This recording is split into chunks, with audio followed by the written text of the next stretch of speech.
What's going on, Raider Nation? You know what time it is. So go ahead, pour yourself something to drink, roll you up a little something, because it's victory week. We came off a hard, rugged win, an old school win.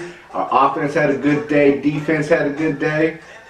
And you know how we do it, you know what I'm saying? So let's go ahead and jump right into it. This is Chop It Up Silver and Black. Let's go, baby.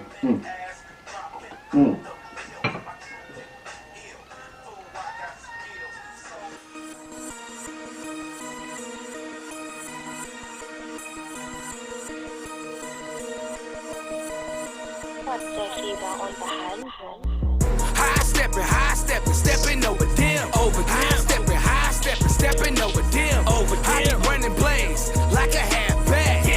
If I lose, tell them running back. High stepping, stepping over them, high stepping over them, I be making plays like a quarterback.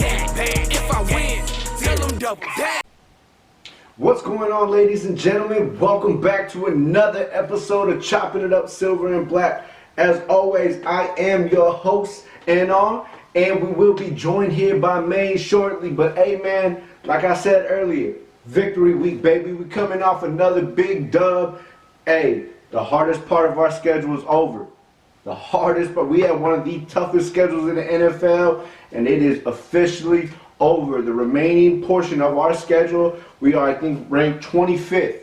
The remaining schedule is ranked 25th. So, hey, man, as long as we stick to the game plan, it should be easy breezy. But, you know, as we get back to the game, like I said, coming off a win, baby, 16-6 against the Cleveland Browns. Yes, that's right. The 3-3 Las Vegas Raiders went into Cleveland in some bad weather, man. It was rough for a quarterback, you know, come Sunday, man.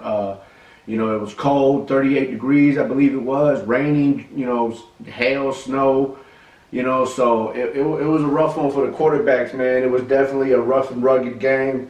It was a very old school type game, and, you know, the Raiders came out, we did our thing, man. Gruden, you know, he had them boys ready to, you know, to fight, and that's exactly what the hell we were doing, man. We came out with the dub. You know what I'm saying? Advancing our record to 4-3. It was just, you know, all around. It was an all around great display. You know what I mean? Carr, you know, he did a great job. Josh Jacobs did a great job. You know, Hunter Renfrow had the solo touchdown of the game. You know, I'm not going to get too much into the offense because, like I said, I always let Maine get into that. But we're going to jump right into the defense, man. The defense played fucking phenomenal, in my opinion. You know, there was still some hiccups. I think we gave, like, Jarvis Landry 2 big plays. It was the overturned touchdown in the end zone in the first half, in the third quarter, and then he had that deep one-handed catch, you know, in the fourth, which, you know, you really can't do shit about that. You know, Jarvis Landry is going to get a couple highlight catches like that, but we did contain him. We did contain Kareem Hunt. Defense just did a good job, man. You know, holding them to 2 field goals the whole game, 1 per half. Hey, man, it was a great display, man. They all came together. You know, the Raiders have a bad reputation, you know, with and without Derek Carr. But mainly, you know, since Derek Carr's been the quarterback, we've had a bad reputation of playing in cold weather. We're deemed as we can't win in cold weather. We can't win in, you know, bad weather conditions. And Sunday, we proved that wrong. We came out there, we did the damn thing. Defense held it down. Big ups to the offense for fucking holding the ball for 37 minutes, man. You know, gave the Cleveland Browns only 22 minutes of possession, man. So that right there was fucking huge. So let me take a little sip of that real quick. But back to this defense, man. Hell, Baker Mayfield threw for 122 yards. Let me rephrase. The offense threw for 122 yards. You know, they rushed for 101 yards. Kareem Hunt, you know, they held him down. He didn't really have much. He went 14 carries, 66 yards.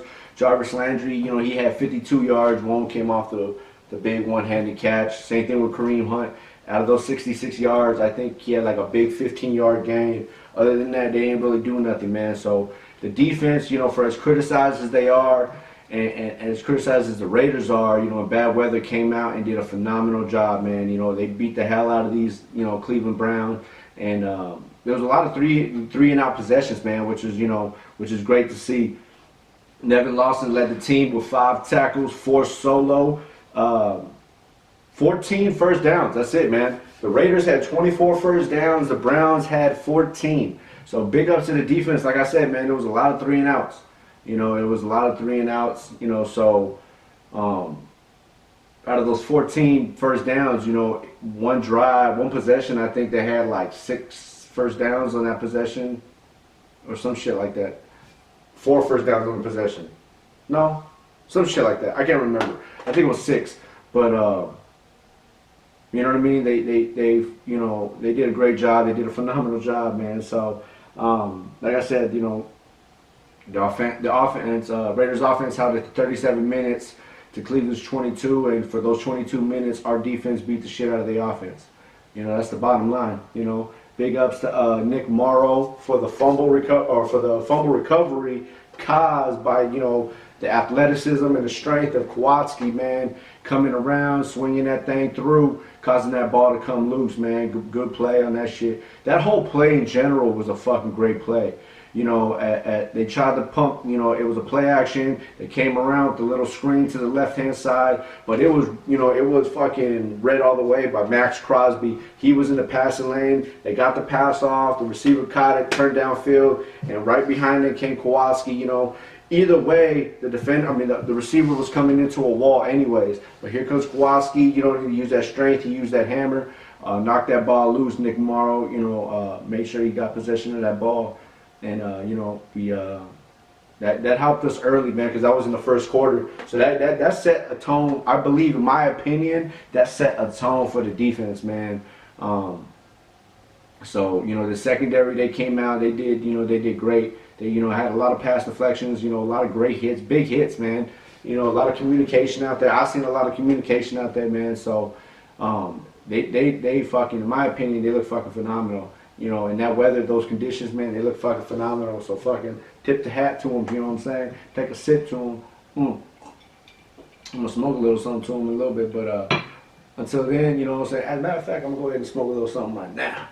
While I go ahead and do this, I'm going to go ahead and switch it to my main man. Hey, yo, man, let them know what you got about the offense, man. Let's hear from you. What you got on me? Raider Nation, go ahead and stand the fuck up. You already know what it is. The big dub. Hey, man. First off, I expected us to do a lot better, but you know how we get to playing when things get a little chilly and cold. You know how Carr get. He be acting a little frail. I mean, he did all right today. He did pretty good. He did what he was supposed to do.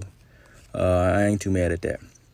All right, let's go ahead and get in deep into this offense. Well, not too deep because there ain't really much to get deep into, but let's get into it. So, this offense. Can we all just give Josh Jacobs a round of applause? Just go ahead and grab your hands and clap them things. Women, clap them cheeks for Josh Jacobs one time. Well, multiple times. Clap them cheeks, because this man put the whole team on his damn back. 31 carries, 128 yards. I mean, and the average was only 4 yards per carry. But that dude, I mean, he was just boom, boom, boom, taking people down. And Booker, man, we definitely need to use Booker a lot more because that dude is a monster. Almost, I mean, I think him and Jacobs could almost be on the same level if this dude just got more touches. Because I get it, Jacobs is the star. He's a rookie. Booker had his time to shine, I guess you can say. But if we just use them equally, man, we'd be out here stomping dudes a lot worse, in my opinion. I ain't no coach. I don't know what's going on the inside. But from the out looking in, that made sense to me. But anyways, Josh Jacobs carried the team on his back with 128 yards and 31 carries. That's just 31 carries. That's crazy, man. That's crazy. Derek Carr had 41 yards rushing. Ain't that something? That ain't like Carr. That ain't like Carr, especially in the cold weather. He did a lot better than we've seen him do before when it got a little frosty outside, when it got a little chilly. But yeah, we dominated this game on the ground, man. and due to the weather and them dropping the balls, man, just we got lucky. So we got kind of lucky in a way. Some bullshit calls, But yeah, man, Josh Jacobs, he was the whole thing today. The impact player, the team, the captain. I mean, he held it down for us. Even though, I mean, come on. Yeah, Josh Jacobs, he the man. Man, it's always good hearing from you, homie. I can't wait to get you next to me so we can chop this thing up live, baby. But until then, keep coming with that bomb-ass info in the comedy, bro. Hey, your commentary is fucking hilarious. But to caveat off what you said, man, yes, Josh Jacobs, man, phenomenal day.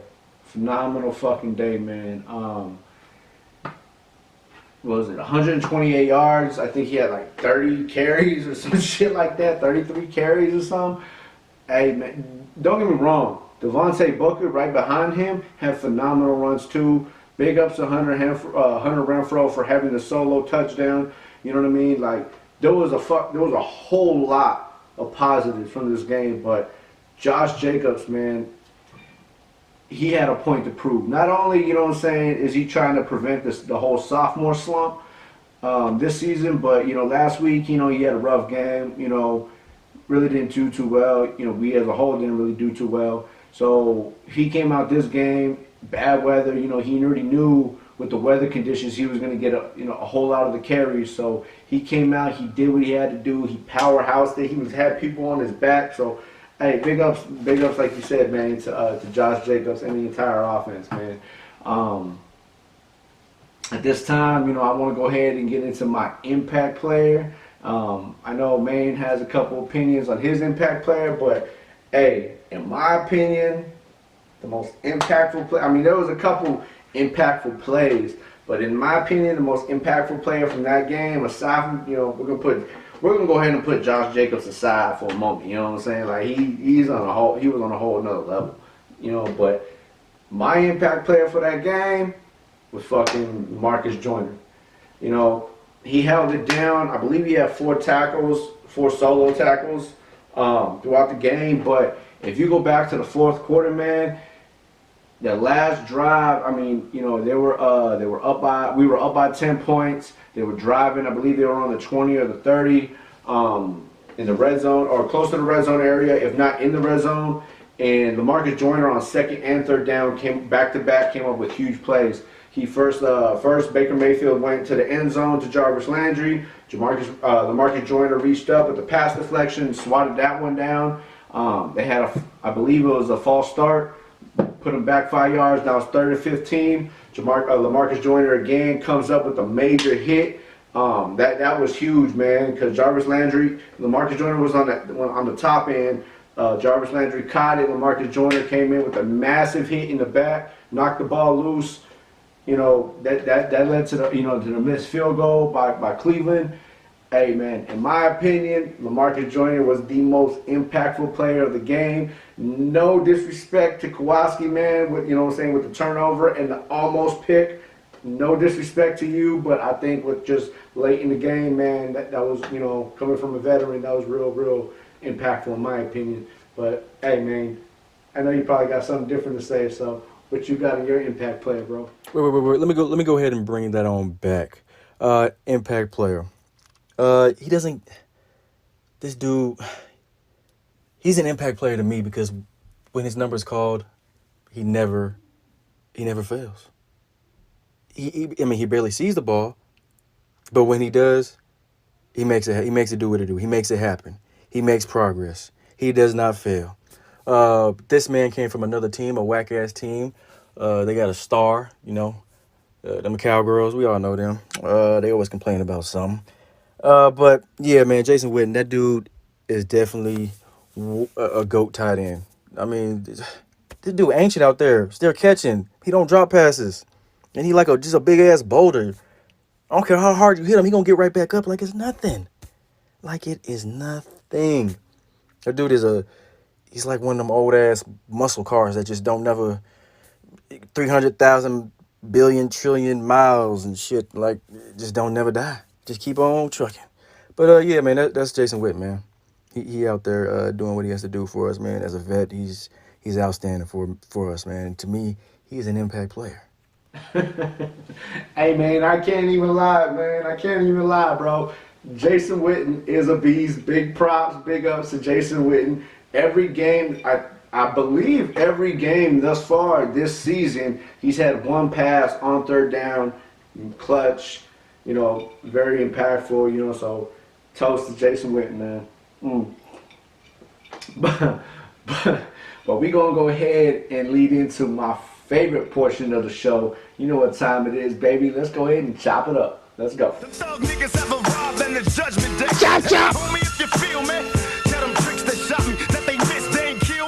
It's real simple, man. It's real simple. It's no, secret to who I'm chopping up. And this week, we heading straight to the Cleveland Browns D line. The defensive line led by Myles Garrett. Hey, this defensive line was bragged about, talked about, all that noise about how dominant this 5-2 Cleveland Brown defensive line is.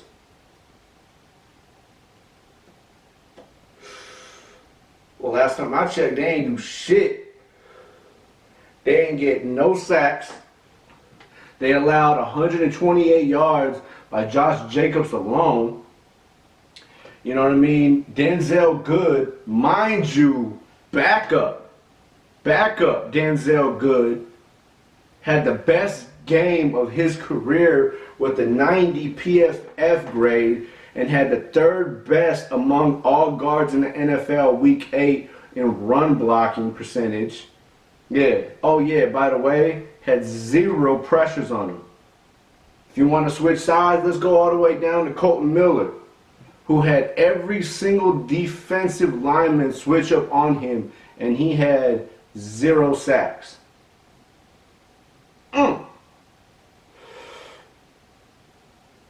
Overrated or just dominated? Either way, they wasn't cutting it, homie. Ain't cutting it. And last time I checked, the Raiders had the ball for 32 minutes. That means that offensive line by the Las Vegas Raiders beat the shit out of this so-called dominant 5-2, now 5-3 Cleveland Brown defensive line. But that's all I'm gonna say about that, man. Go ahead and chop them up, homie. Now let's go ahead and get to the chop. Now, I'm thinking. Well, I've been thinking. Who am I? Who are we gonna put on the chopping block? I was thinking. I don't, and I still kind of don't really know who to put on the chopping block, except for them sorry ass motherfucking refs, man. What the fuck, man?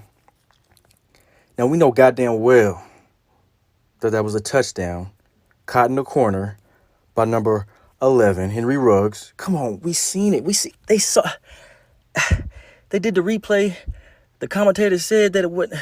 And then when it went to the other dude, you know how the commentators go to that one dude? I don't even know who the dude is who is the knower of all things when it comes to penalties and all that, or replays and all that. They went to him. He said, "No, I didn't see. It looked like a catch. I mean, but it was but it was a catch and it was a touchdown. These refs keep on fucking with us. Got me sound like a Cowboys fan, just complaining.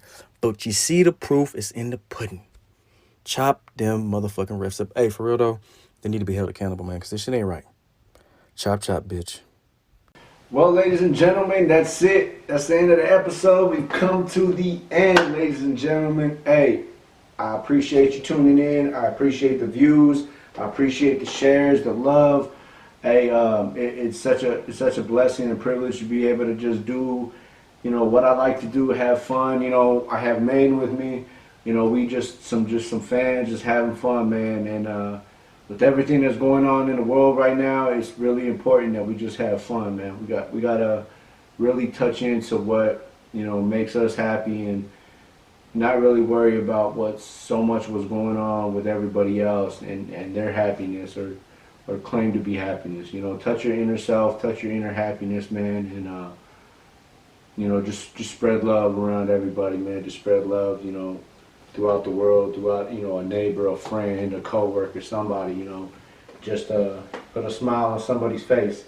But that's enough of that. Appreciate it. Thank you for tuning in. From myself, from Maine, we enjoy the love. We enjoy the, you know what I'm saying, all the feedback you give. You know, keep it coming. Keep it, you know, keep the views coming. Keep, you know, if you haven't already, subscribe, share, do all that, follow.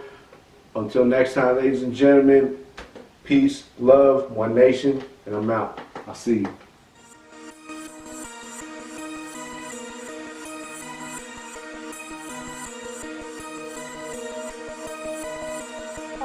What's going on, people? It's your boy N01. Hey, if you liked the video, even if you didn't, hit the subscribe, follow, link, leave a comment, do all that. I'm going to get back with y'all. I love the criticism. I love the feedback. Until next time, it's N01. Peace, love, and I'm out.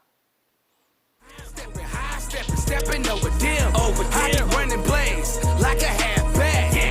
If I lose, tell them run it back. High stepping over them. High stepping over them. I be making plays like a quarterback. If I win, tell them double that.